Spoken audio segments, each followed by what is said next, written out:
Hello, everyone. Welcome to the Your Mark on the World show. I'm your host, Devin Thorpe. I'm a Forbes contributor covering social entrepreneurship and impact investing. And our guest today is James Hagen. He's the founder and CEO of Boca. He's doing amazing things for oral health, and it will really shock you. You want to hear what he's doing and why he's doing it. So stay tuned. Welcome to Your Mark on the World, bringing you another changemaker with champion of social good, Devin D. Thorpe. James, welcome to the show. Hi, Devin. It's great to be here. Thanks for having me. We're thrilled to have you and appreciate you taking the time. Now, I want to just have you start by kind of telling us your story. Where did Boca come from? Well, it came from, I guess, my interest in preventive health. At a young age, I was diagnosed with a chronic disease and was put on various medications and could never really kick it until I started changing my lifestyle. My diet, sleeping better, exercising. I had been working in sort of an unhealthy field with high stress environment, and I just started taking care of myself. And during that research, I discovered that the mouth was really the most important part of preventive health that really isn't being considered, like sleep, diet, and exercise. So there was this, I guess, instinct that I just had to do something in that field. Interesting. Now, tell me a little bit about your transition from Wall Street to Boca. Well, there was a step in between. My parents had started a dental supply company when I was growing up in our basement, and it was a catalog company. And when I moved out to New York, there was sort of always this maybe idea that I would be coming back, but it seemed further and further when I went into that industry. But my parents were ready to retire, and it was clear that the company had to make a transition from a catalog company to the e-commerce world. And I moved back to do that, thinking it would maybe be a temporary situation. But along the way, more and more research was coming out, connecting the mouth and body. And it just seemed like the existing brands weren't doing enough to combat the high incidence of disease in the mouth, which again is really linked to whole body health. Interesting. And so tell us about Boca. What is Boca doing different in the industry than so many other players in oral health? Well, we're a socially conscious, modern company that really has this focus on the whole body. I think, a lot of the existing brands have, they use certain ingredients that kind of cue the user to think that there's a clean that's being done, when oftentimes it can be aggressive and kind of harmful to the body. Alcohol and mouthwash is one example of that. And I just didn't think that the ingredients were honest. And I also looked at, what was considered the sort of silver bullet of healthcare, of oral healthcare, which was fluoride. And it didn't make sense to me why nothing, after 100 years of it being first put into toothpaste, nothing had come along since then. And also that coupled with the fact that 96% of people are still walking around with cavities. So I started looking around at other options, and I discovered actually the same mineral that makes up enamel and the nanoparticle version had been created by NASA initially to help astronauts in low gravity environments retain enamel and bone density. And it had been used in Japan for the past 40 years, and it was their gold standard. And I started looking around at who was making it, and I noticed that it was gaining popularity in Europe, and no one had really brought it to the US. And I thought there was a way to marry kind of that science with a lifestyle brand, something that created more of a ritual in that behavior that you're doing twice a day. I mean, it's the first thing you do when you wake up in the morning. It's the last thing you do before you go to sleep. And I just thought that could be special. And it didn't have to be clinical. It didn't have to be painful. It didn't have to be fear-inducing. I think also a lot of the established brands use a lot of kind of fear. The language is oftentimes fighting and killing. And I just kind of want to flip it and make it calming and relaxing, and maybe even an opportunity to ground in the morning and be mindful. Let's talk a little bit about, I want to go back to alcohol for just a minute. Yeah. You said, I love that clean feeling I get when I use my alcohol-based mouthwash. It feels fresh. You're telling me that's not good. Why? Well, there's a few reasons, actually. And again, that is really a conditioning cue to make people think that, give people that satisfaction. If it's burning, it's working. Mm-hmm. Well, there's three main reasons that come to mind right off the top of my head. The first is that, it dries out your gums. I think most dentists will not recommend an alcohol-based mouthwash, even though it's they have the highest market percentage in terms of sales. Mm-hmm. So it dries out your gums. It actually can make your breath smell worse for that reason. Number two, it actually kills all the bacteria in your mouth. We're now understanding that there's good and bad bacteria, and you don't want to kill 99.9% of the bacteria, because it really it influences your digestion, the flora of your body. So that's not necessarily good. And then the third is it's been linked in some studies to throat cancer. So there isn't full conclusive evidence on this. But, knowing that, I think there's better options out there, and it's nice to be able to provide those to people. So what is the better option that Boca sells? Well, we have a product called Cocoa Rinse.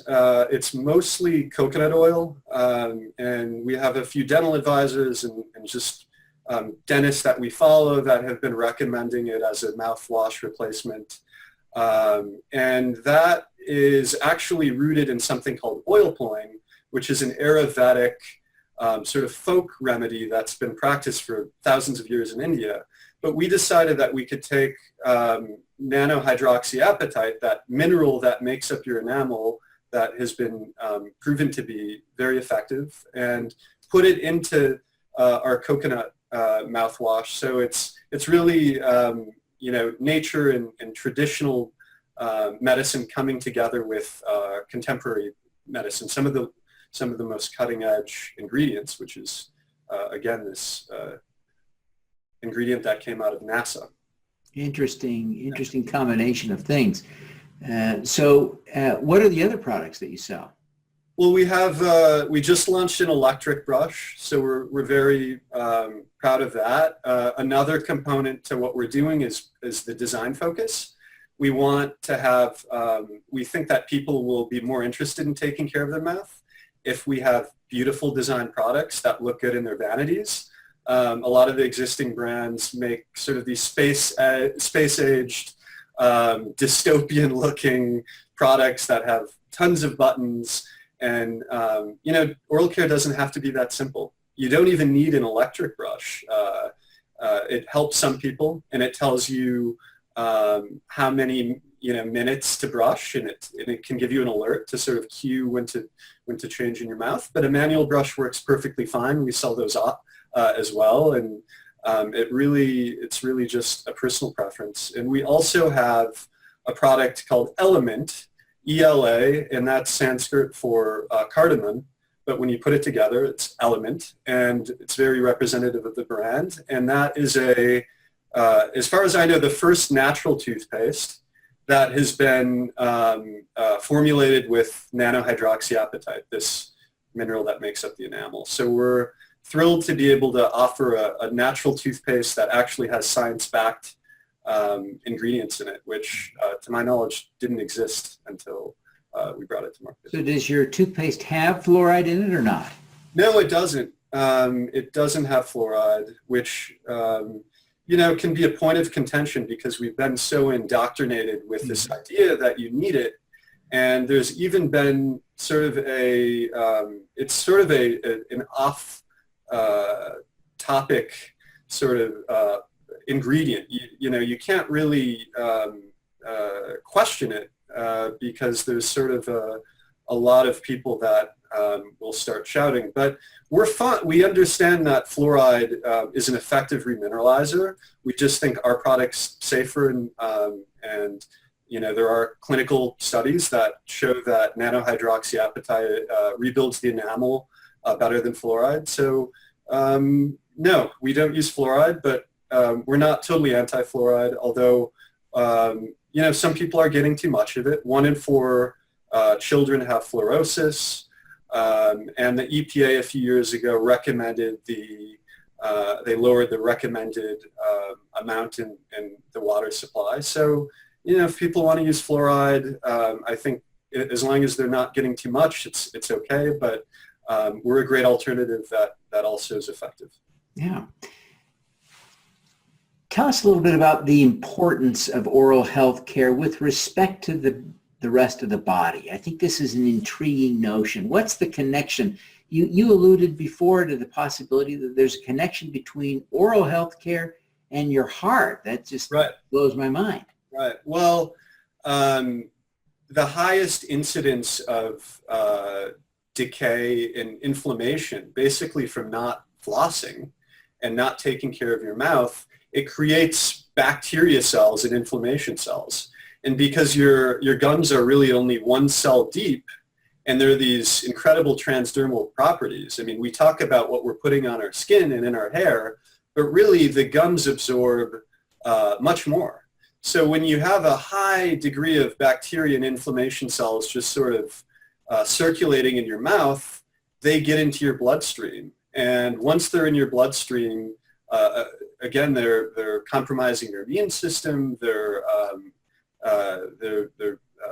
affecting your organs and your heart included. It's also been tied to Alzheimer's and cancer. And I do think that 2018 will be the year where people really start to get it. I think Ariana Huffington in 2017 really made sleep an important component of preventive health. And I'm hoping to do the same this year with oral care. What's the most important lesson you've learned over your career that's helped you in your business? I would say probably just being able to smile at everything that kind of comes your way.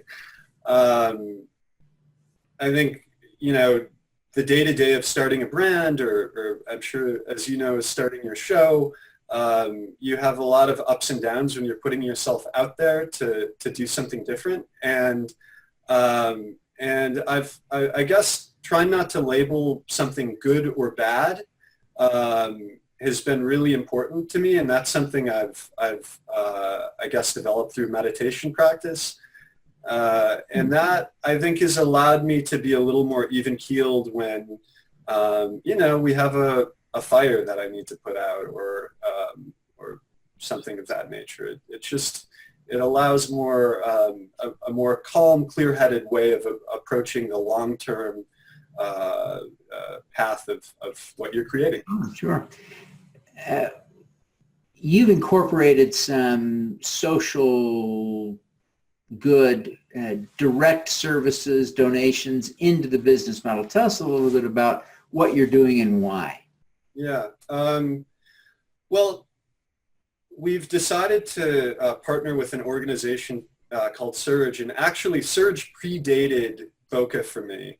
I got involved with an organization with 2 friends from Dubai who had started a clean water nonprofit in 2008, and it's been very dear to me. I think they had ties to India and Dubai, and clean water and water scarcity was much more of a reality for them growing up. And I met them in Minnesota, which is where I'm from, and worked a lot just to help get the organization off the ground. Since then, I can take very little credit, but the founder and the main core team has brought 400,000 people water, 400,000 people water, and continue to do great work. And when I started Boca, it was really important to me that a modern brand or company was addressing some of these global issues. I think to some extent you're noticing that government isn't always stepping in and providing the answers. So I think it's becoming more and more important for the private sector to step up and have an impact. So Sure, I see that point. James, what is your superpower? Well, I guess it's the ability to smile through everything. Like I mentioned earlier, I think that's been what's kept me going and gotten me out of bed in the morning, and it's related to the brand. So yeah. That's great. That's great. Now, James, we really appreciate you taking the time to be on the show today. We appreciate you, the great work you're doing. Before you go, will you take just a minute and tell people how they can learn more about Boca and how they can connect with you personally? Yeah, sure. Well, thank you, Devin, for having me. Boca can be found at boca.com, BOKA.com. Our Instagram handle is @Boca. And our Facebook is Love Your Boca. And I can be reached at james@boca.com. Fantastic. Well, James, thank you very much for being with us today, and we wish you every success in improving people's oral health and general health as well. Thank you, Devin. Take care. All right. Let's do some. Thank you for listening. This podcast was recorded via Google Hangouts on Air and is available at youtube.com/Devin Thorpe. Subscribe to this podcast on Stitcher or iTunes by searching for Your Mark on the World. Every weekday, Devin hosts a CEO, celebrity, entrepreneur, or other changemaker here on the Your Mark on the World show to inspire and prepare you to make your mark. Devin is a champion of social good, writing about, advocating for, and advising people who are doing good. He is a Forbes contributor who is a recognized thought leader in social entrepreneurship, impact investing, and crowdfunding. To book Devin as a speaker, visit devinthorpe.com. Learn more about Devin's work at yourmarkontheworld.com.